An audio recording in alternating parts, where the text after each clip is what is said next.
Sunderland engaged in a wee bit of skullduggery again at the weekend. We were outplayed against Wimbledon, but yet here we are with a victory, a 2-1 win, coming from behind, 1-0 down.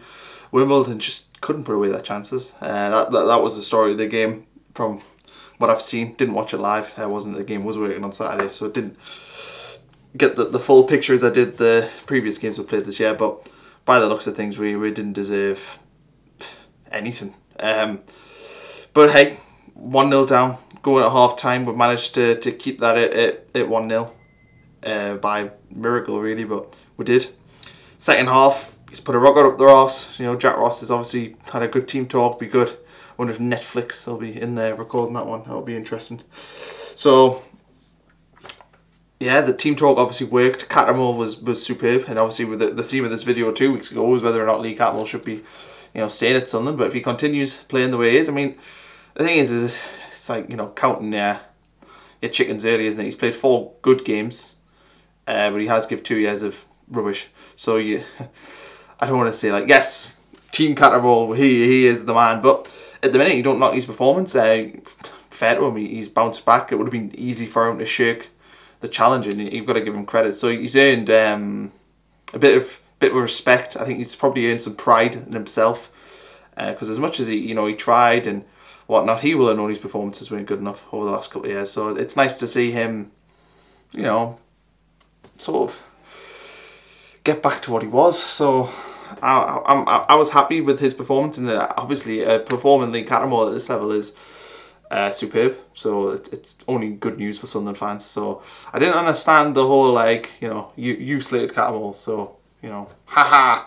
It's like, no, we all want Sunderland to win, so I don't get that. It's like when people slate Honeyman, and obviously that's the sort of opposite thing, isn't it, with me, because obviously I really like Honeyman, and people slate him, and when he does something wrong, it's like, haha, I told you that Honeyman was rubbish. And then when he does something good, you know, you just gotta be happy. I never understand that. We all support the same team. It's opinions.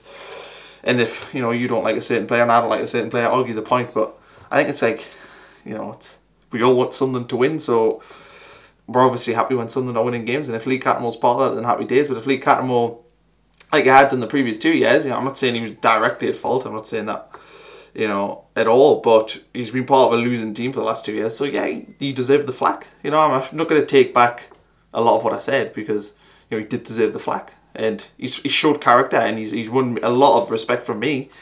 I did always respect him, but what I mean is he's, you know, sort of won my respect for him as a sort of a footballer again. Like, I was like, yeah, he obviously cares. So I'm delighted with his performance. Superb. So in a roundabout way, you know, Cattermole, continue playing the way you're playing, and I will, you know, continue giving my opinion on Sunderland and what happens on the pitch. Aside from that, the Gillingham game midweek, that was superb. Perfect away performance.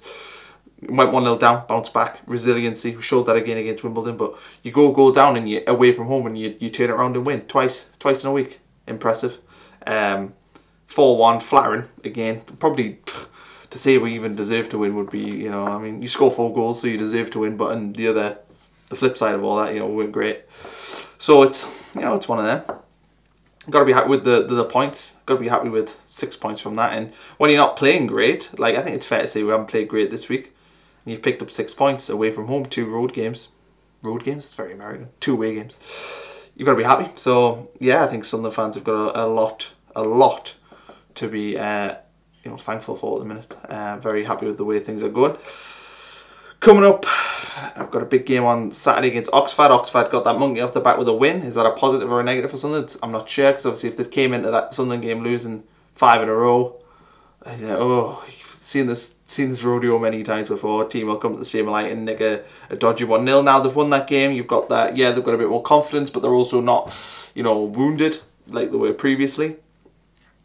So you've got to be, you know, I think, you know, I'm optimistic for the game. I think we've got to be targeting the 3 points, and if you do, you know, if we've got these 2 home games coming, 2 big home games, let's be honest, 6 points from these 2, you know, you're looking at 5 straight wins. You've got probably a bit of a cushion really on the sides, you know, below. You know, hopefully they all start dropping points. Hopefully Peterborough can slow down, because at the minute they look like the team to fear. Which, fair play to them. 5-1 at the weekend, brilliant result for them. And it seems to me like there's a gulf. It seems like there's 4 teams I think it's Sunderland, it's Peterborough, it's Portsmouth, it's Barnsley, there's them 4, and then I think there's a gulf between the rest. And that might be harsh, as teams up there, Walsall are playing well at the minute, but from what I've seen of League One so far, it looks to me, the early doors, like it's going to be 4 teams battling for them 2 promotion spots, and I think it's going to be a 90-point to get automatic promotion. But you know, that makes for a competitive season, and I'm looking forward to seeing where we'll go with that. Also, to put in the Subbuteo goals last week, I didn't put the Subbuteo goals on Twitter because people keep calling it the Subbuteo nonsense stuff, which I don't understand.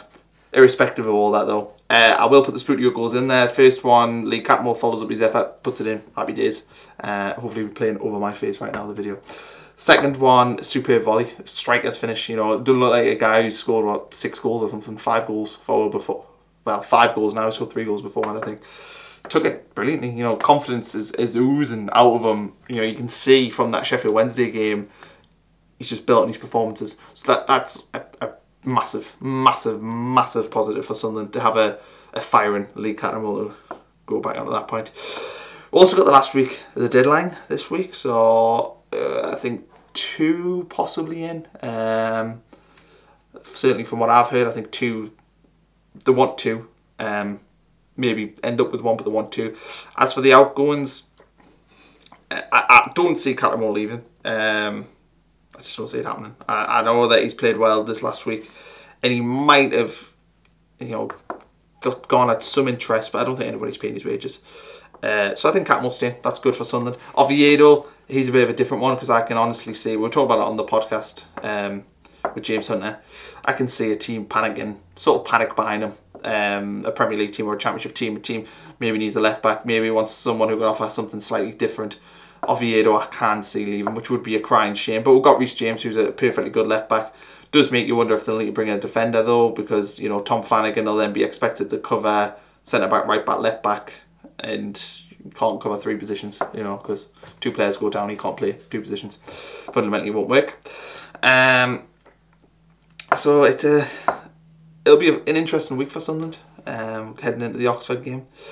Interested to see if we actually do play the Fleetwood game, because it falls in the international break. Will we have too many players called up? I think it's 3. So I know McGeoch and McLaughlin haven't been called up. So it'll be interesting to see what happens in regards to that, whether or not even that game goes ahead. I hope it does, because it builds momentum. Obviously, if we were to beat Oxford and then go into that Fleetwood game, a lot of momentum going into it. Fleetwood obviously playing well themselves, but yeah, it'd be nice to play that consistent running games, you know, bang, bang, bang, bang. But you know, if they get a break, they get a break, and that can all be good. They played, you know, 4 games, including the Sheffield Wednesday one, in a really small space of time. So you know, they might be happy for the week this week, and then if they get 2 weeks after that, then you know they can use that time to work on things on the training ground. Does congest your schedule later in the season, but swings and roundabouts, isn't it? Because the team you're playing is going to have that congested fixture list as well. So yeah, I think for Sunderland fans at the minute, you've got to be happy. I mean, I watched the Newcastle game yesterday, and I don't miss that. You know, I remember us playing teams at home. You know, you play any of the big 6 teams at home in the Premier League, and you want to see your team have a go always, every game you do. And we as Sunderland fans know as much as anybody else that, you know, it's frustrating to watch your team get hammered or just played off the park at home. And I watched, you know, that game, and I'm like, do I miss it? I don't think I do. You obviously strive to be in the Premier League. Obviously, as a Sunderland fan, Sunderland are a Premier League football club. I don't care what anybody says. Sunderland Football Club are. Sunderland Association Football Club are. You know, everything about it, stadium facilities, everything about it is geared to be a Premier League club. That being said, though, when you fall out, you know, and you do what we've done, fall into League One, it's a catastrophe in every sense, it is. But you get a chance to, you know, really remember what's good about football, and, you know, what's good is being competitive, winning football matches, you know, having them, you know, I think about the away ends that we're going to have at points this season, where we're going to be able to take basically unlimited amounts to places like Barnsley, and it's exciting. Like, I really enjoy it. I like playing all these different teams. I like playing, you know, Oxford at home. I've never seen Oxford. Just before my time, when we beat them 7-0 when they were last year. I've never seen Fleetwood. I hadn't seen Scunthorpe. All these teams, you sort of take them off like, oh yeah, I've seen them now, and it's nice to have that, you know, different perspective. It's nice the thought, you know, talking to Scunthorpe fans before the game last time. they're really excited, really looking forward to it, really, you know, thrilled to be playing at the same light, and that's nice, isn't it? You know, it's nice to have that when you're playing. You know, when you've been in the Premier League like we were for 10 years, you're playing, you know, Stoke City at home. Stoke bring about 400 fans.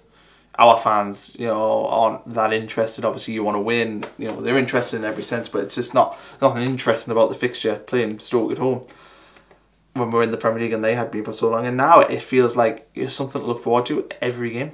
I like playing the different teams. I like seeing what styles they play. I like, you know, playing Wimbledon and that massive units who are intimidating, and then you play, you know, Charlton, who, you know, weren't quite like that, had a different sort of play style. It's nice to see a different sort of, it's nice to be at this level. I mean, hopefully you're not there for too long. You don't want to be stuck here for years.